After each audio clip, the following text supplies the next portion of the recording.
Tangan pedang pasukan muslimin berdenting melawan Imperium Romawi. Bagi umat muslim, pertempuran ini adalah pembuktian pada Romawi bahwa harga diri Islam tidak bisa direndahkan.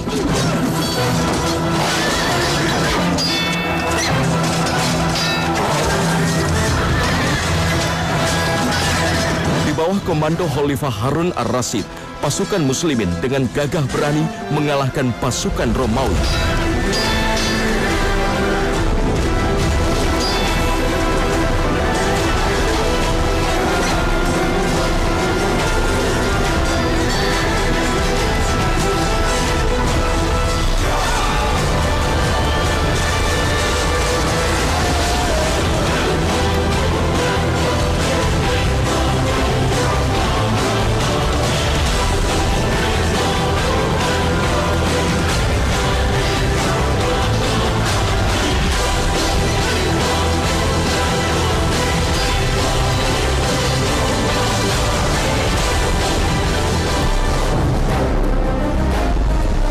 Disinilah Harun ar-Rasyid benar-benar membuktikan kepada catatan sejarah dunia, prestasi Islam mampu menguasai peradaban dunia.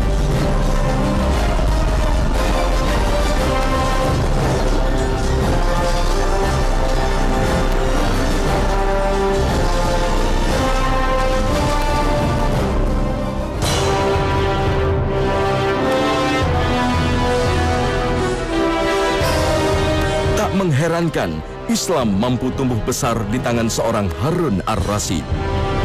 Sebab ia lahir dan tumbuh dengan latar belakang pendidikan yang mumpuni yang diberikan oleh keluarga besarnya, keluarga Bani Abbasiyah.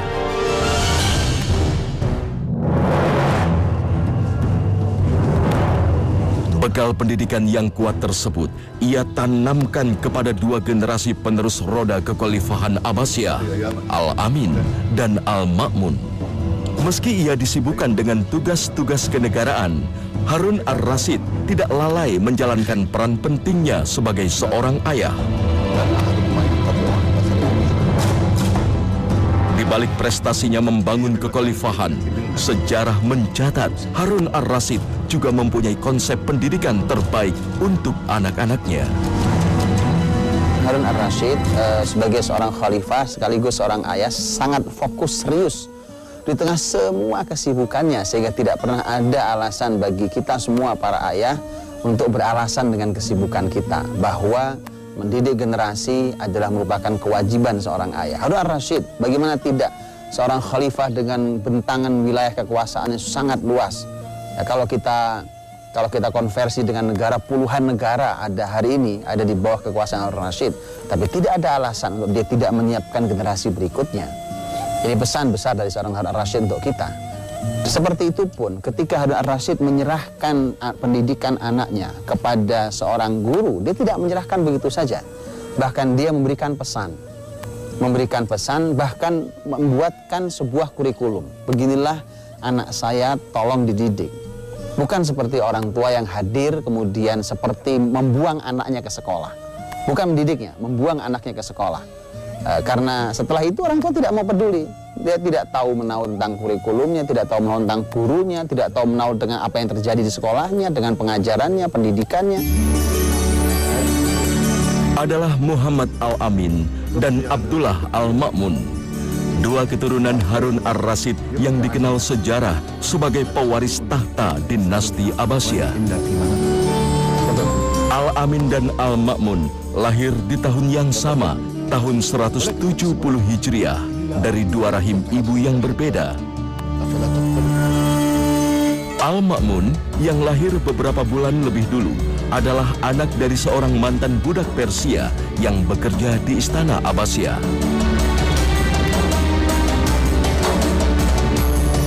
Sedangkan Al-Amin lahir dari rahim seorang ibu bernama Zubaidah yang berasal dari keturunan terhormat suku Quraisy. Di masa itu, Persia tercatat sebagai bangsa pendukung kekhalifahan Bani Abbasiyah yang tak lain berasal dari suku Quraisy.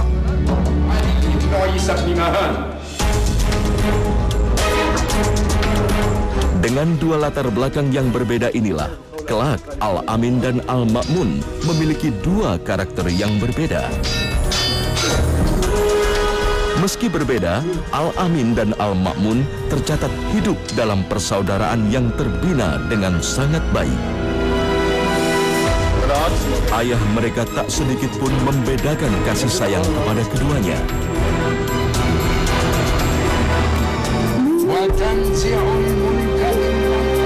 Keduanya dibekali ilmu sehingga tumbuh menjadi pemuda-pemuda yang mencintai Islam serta menghormati orang tua dan guru.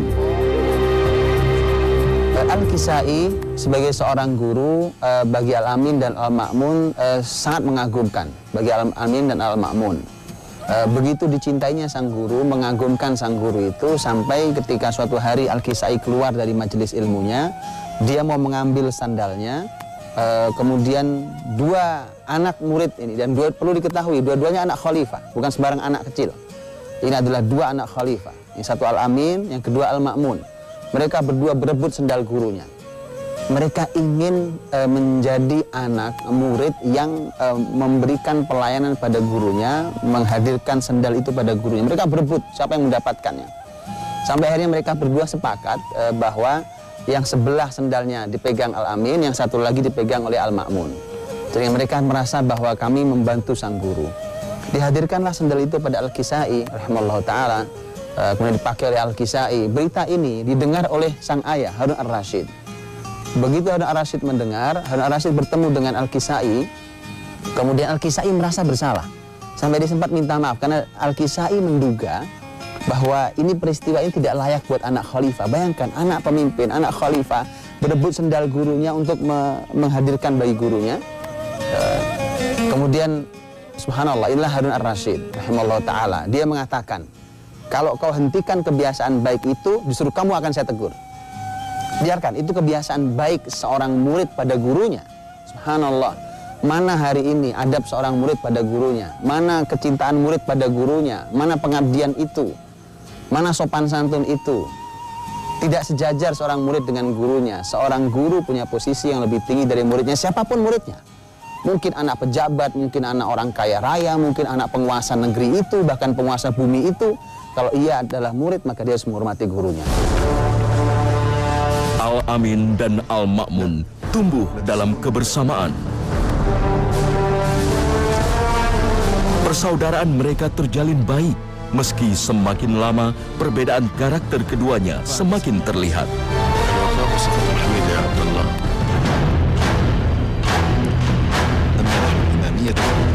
Sejarah mencatat, Al-Ma'mun memiliki tingkat kedewasaan yang lebih tinggi dibanding Al-Amin.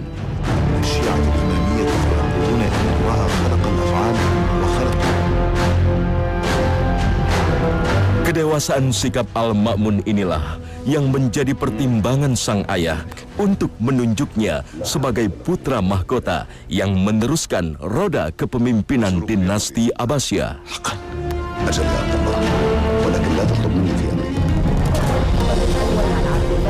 Namun, niat sang ayah menunjuk Al-Ma'mun mendapat protes dari ibu Al-Amin yang merasa anaknya lebih pantas mewarisi kekhalifahan. Hingga akhirnya, sang ayah memutuskan untuk menguji keduanya guna membuktikan siapa yang pantas menduduki kursi kekhalifahan.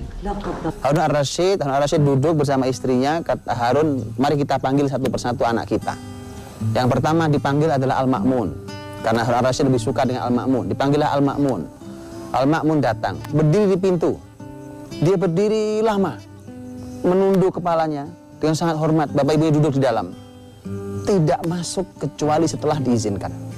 Begitu diizinkan, setelah berdiri lama, menunduk kepalanya, diizinkan baru dia masuk. Begitu masuk, dia berjalan merendahkan jalannya, bahkan disebutkan berjalan agak jongkok begitu. Kemudian dia cium kepala ayahnya. Di Arab ini adalah penghormatan. Dia cium tangan ayahnya, setelah itu dia cium bundanya Zubaidah, walaupun bukan ibu kandungnya, sebagai sebuah penghormatan. Kemudian dia duduk bersimpuh di hadapan ayah dan ibunya. Kemudian Harun berkata, kata Harun, bagaimana menurutmu nak ketika aku ingin engkaulah nanti yang menjadi penggantiku? Al-Ma'mun ketika mendapatkan kalimat itu terkejut, bahkan dia sangat takut dan terkesan dan terlihat betul bahwa dia merasa menjadi beban. Kemudian dia mengatakan dengan bahasa yang sangat indah dan sopan, dia mengatakan, ayah, aku bukan orang yang tepat untuk ayah tunjuk. Berikan saja kepemimpinan ini pada saudaraku Al-Amin. Aku tidak layak untuk itu. Dalam dialog yang bahasanya sangat indah diuntai oleh seorang Al-Ma'mun, Al-Ma'mun kemudian diizinkan untuk pergi dan dia pun pergi.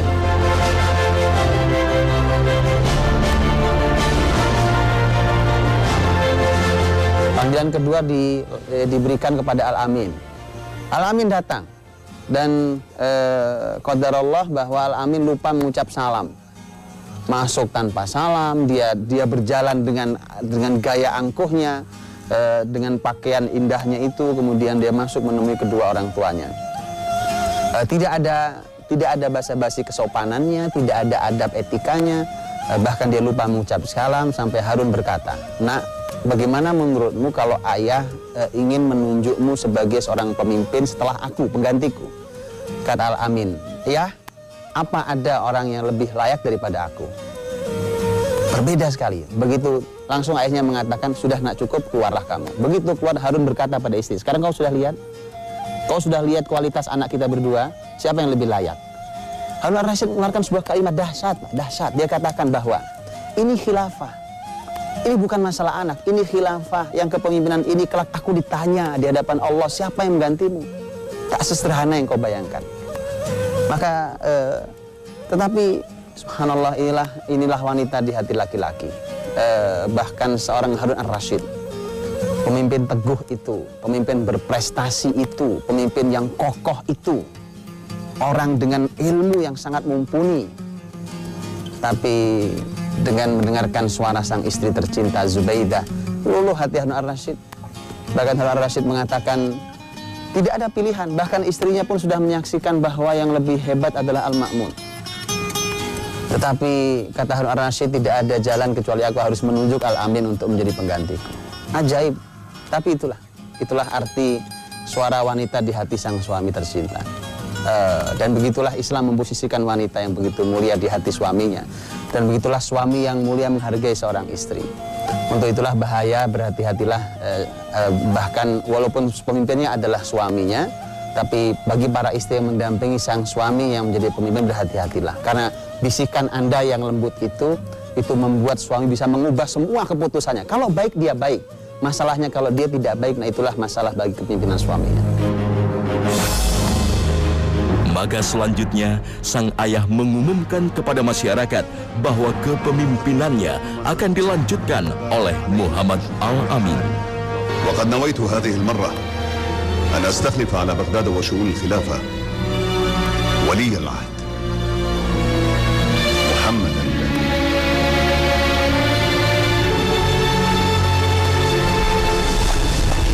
كن على قدر ما أوليتك به. أرجو أن أكون عند حسن ظن أمير المؤمنين. إن شاء الله. اتركوني مساء.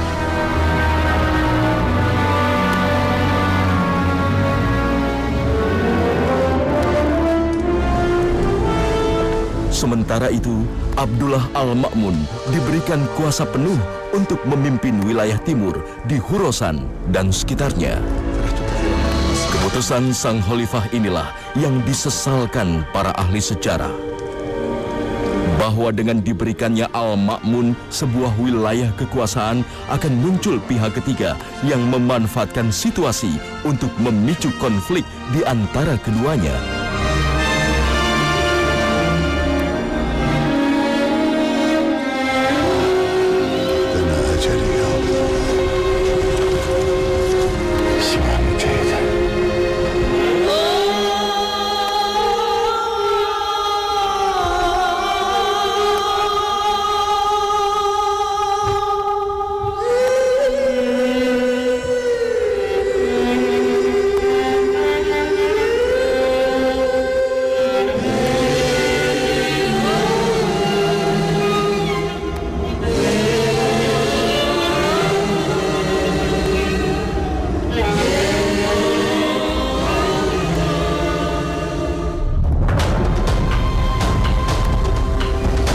Setelah wafatnya sang ayah, kekuasaan seketika beralih ke pundak Al-Amin.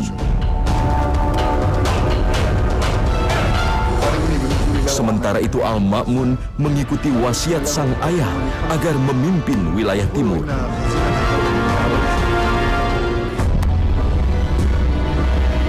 Di tangan Al-Amin, kepemimpinan Islam tidak banyak mengalami peningkatan. Al-Amin tercatat hanya meneruskan kinerja sang ayah tanpa ada perluasan wilayah ataupun perbaikan di masanya.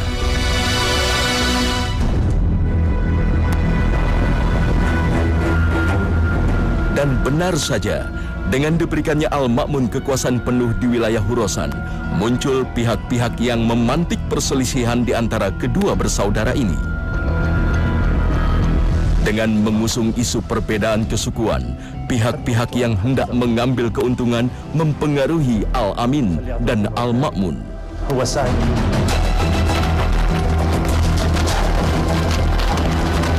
Hingga puncaknya, setelah 5 tahun berjalan, kepemimpinan Al-Amin pun terpaksa harus disudahi. Otomatis dia dinaikkan menjadi khalifah karena memang seperti itu. Al-Amin meninggal, maka Al-Ma'mun penggantinya. Al-Ma'mun berkata, begitu tahu Al-Amin meninggal, saya hari ini ingin berkata seperti Ali bin Abi Thalib radhiyallahu anhu saat menerima kabar wafatnya Utsman bin Affan radhiyallahu anhu, bahwa demi Allah saya tidak membunuhnya, saya juga tidak memerintahkannya, dan saya tidak ridho dengan ini. Setelah wafatnya Al-Amin, Al-Ma'mun kemudian dilantik menjadi khalifah pengganti di usia 28 tahun. Di masa kepemimpinan Abdullah Al-Ma'mun inilah kebesaran Islam yang telah dibangun sang ayah berlanjut. Sebagai seorang yang sangat mencintai ilmu, ia memuliakan para ahli ilmu di atas pejabat-pejabat negara. Para ilmuwan diberikan ruang dan kebebasan untuk menghasilkan karya. Karya-karya yang lahir di masanya dihargai dengan nilai yang sangat tinggi. Al-Ma'mun kembali melanjutkan kebesaran Baitul Hikmah, perpustakaan pertama dan terbesar di dunia yang didirikan oleh ayahnya. Apa yang dilakukan oleh Al-Ma'mun bukanlah suatu hal yang mengherankan. Sebab sejak kecil, kecintaan Al-Ma'mun terhadap ilmu pengetahuan sudah terlihat. Ia begitu gemar mempelajari semua bidang ilmu pengetahuan. Hingga tak heran, semenjak ia memerintah, semua disiplin ilmu berkembang bebas karena ia menganggap semua ilmu berasal dari Allah Subhanahu wa Ta'ala.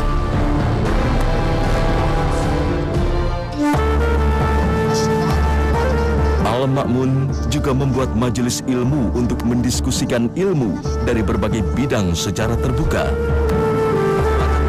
Inilah yang menyebabkan berkembangnya ilmu secara bebas tanpa batas. Hingga tanpa disadari Al-Ma'mun, berbagai sekte dan aliran yang dinilai menyesatkan bebas berkembang di masanya.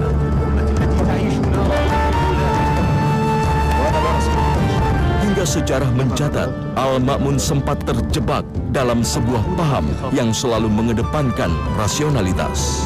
Walaupun akhirnya pemahaman Al-Ma'mun dapat kembali diluruskan oleh seorang ulama. Masalah di Al-Ma'mun adalah Al-Ma'mun itu ingin menyatukan negara sampai hal-hal yang kecil, yang furu'iyat.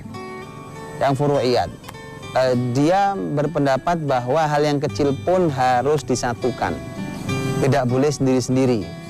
Masalahnya adalah ini tidak tepat. Kalau urusan besar, yang disebut oleh para ulama dengan bahasa mata'umu bihil balwa, yaitu hal-hal yang menjadi kepentingan umum yang merata di masyarakat, ya negara harus ikut campur hal itu, karena apalagi ketika itu adalah wilayah yang rawan konflik. Tapi hal yang kecil-kecil di masyarakat biarkan, bahkan berbeda tidak ada masalah, karena masyarakat juga harus belajar dewasa dan masyarakat pun bisa menyikapi hal yang kecil asal bukan hal yang besar. Seperti yang terjadi pada ayahnya harusnya. Harun ar-Rasyid pernah menemui Imam Malik rahimahullah dan meminta agar madhab satu negara saat itu disatukan dengan kitab Muwatta, tapi Imam Malik mengatakan tidak. Karena setiap para sahabat Nabi bertebaran di berbagai kota, berbagai negeri, mereka masing-masing beristihad dan mereka semua benar, kata Imam Malik rahimahullah. Sehingga jangan paksakan kitab saya ini menjadi satu madhab yang kemudian memberangus yang lain, tidak. Dan kelapangan hati seorang ulama dengan ilmunya. Tapi ketika sampai di Al-Ma'mun ingin semua disatukan.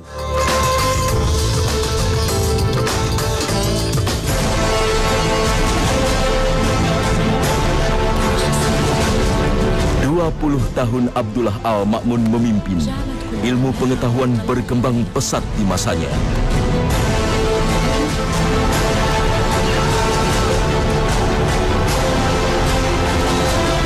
Bahkan sumber ilmu dari kerajaan Bizantium berhasil diminta secara baik-baik oleh Khalifah Al-Ma'mun setelah mereka berhasil ditaklukkan oleh pasukan muslimin.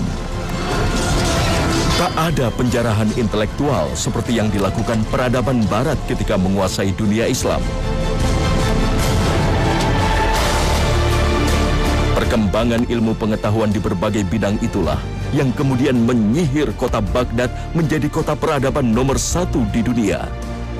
Orang-orang dari berbagai penjuru dunia menjadikan Baghdad sebagai destinasi mereka menuntut ilmu. Ilmuwan-ilmuwan ternama lahir di masanya. Disinilah, di tangan Khalifah Al-Ma'mun, Islam berada di puncak kejayaan setelah mula peradaban dibangun ayahnya, Harun Ar-Rasyid.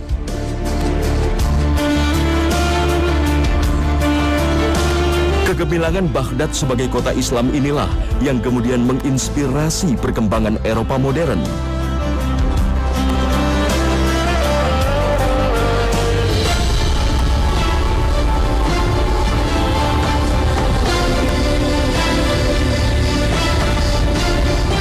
Khalifah Al-Ma'mun wafat tahun 218 Hijriah di usia 48 tahun.